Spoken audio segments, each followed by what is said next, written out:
Hello everyone, this is our last installment of the Corus Chess 2010. We're looking at a round 8 game between Grandmaster V.Kramnik with the white pieces and Grandmaster H.Nakamura with the black pieces. Now, in the last video we left off in this position after rook takes d5.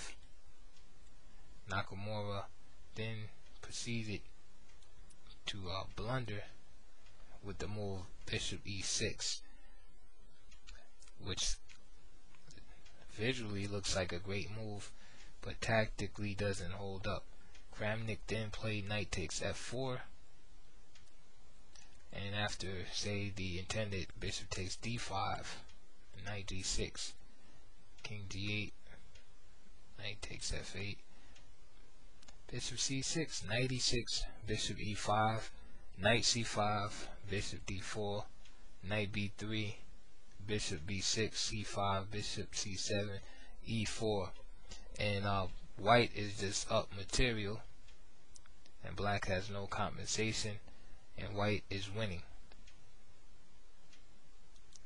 So after knight takes f4, Hikaru had to settle for g takes f4,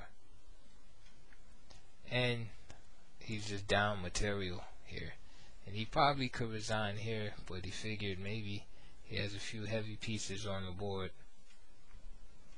and he would try to see if he can swindle the game from Kramnik here. Kramnik is a very resourceful player, and he thwarts Nakamura's attempts. He forces him into an end game that is favorable. So here, just gives up the pawn, and we can see that white just has too much going for him in the position here. So he protects his pawns. Rook g2. Just note the swindle attempt here. This pawn is pinned, and black would love to play that move right there. So rook takes c2. Rook takes a2, rook takes e6, bishop f7, and now it's just a matter of time. c6.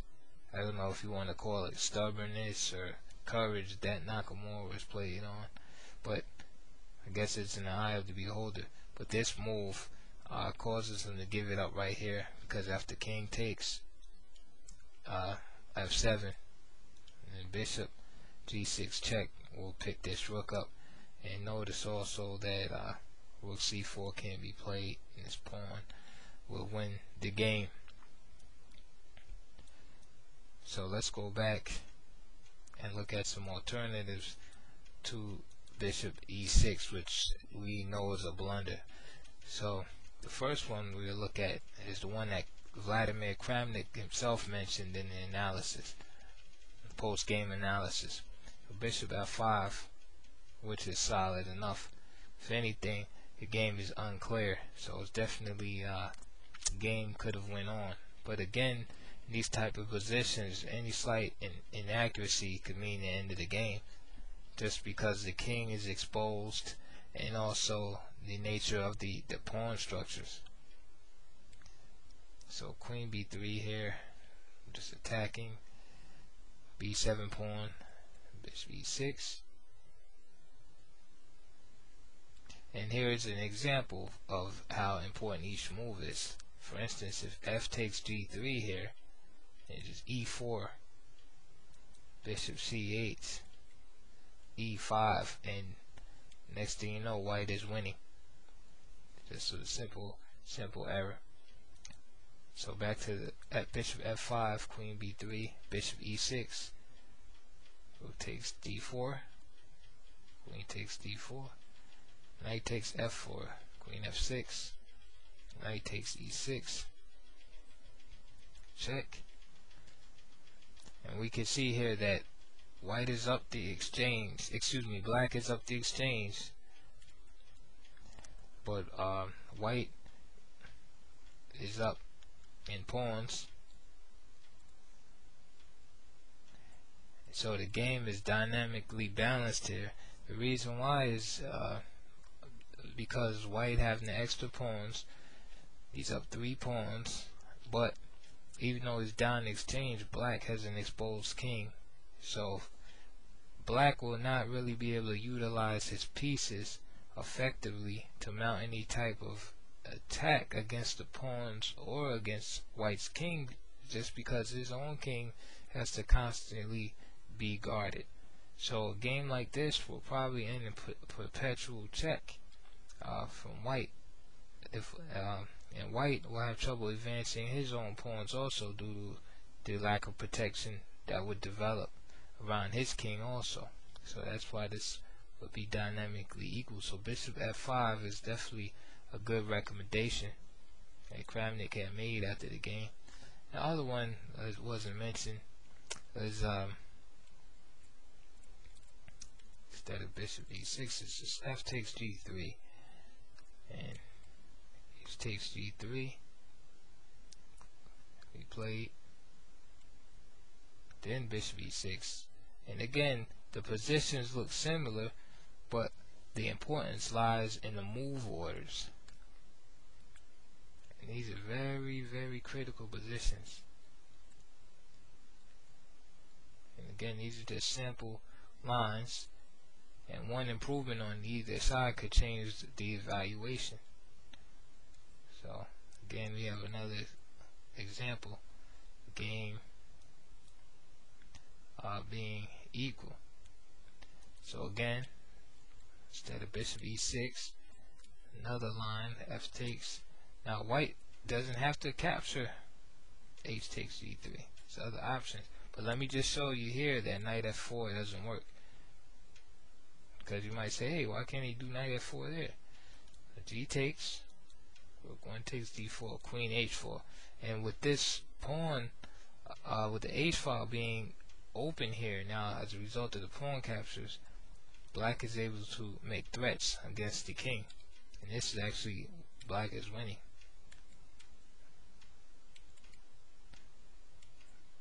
Black is a one game right here, and again that shows you just the difference between 1 or 2 moves can make in such a volatile position. So f takes, instead of h takes g3 or knight f4, which we blundered there actually, knight c5 is a strong move, and that will transpose into one of the lines we saw earlier. And that concludes our analysis for that game. I just want to say that the game was very double-edged the whole way, typical of the Dutch.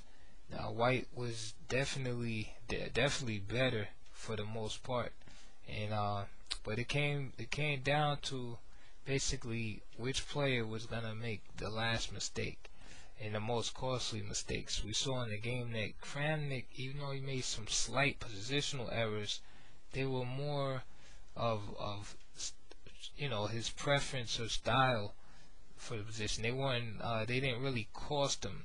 I mean, all black really had to it was equality at best, whereas the mistakes that Nakamura made were major positional mistakes, such as bishop e6, which cost him the game, and also earlier with d5, that was a major positional error.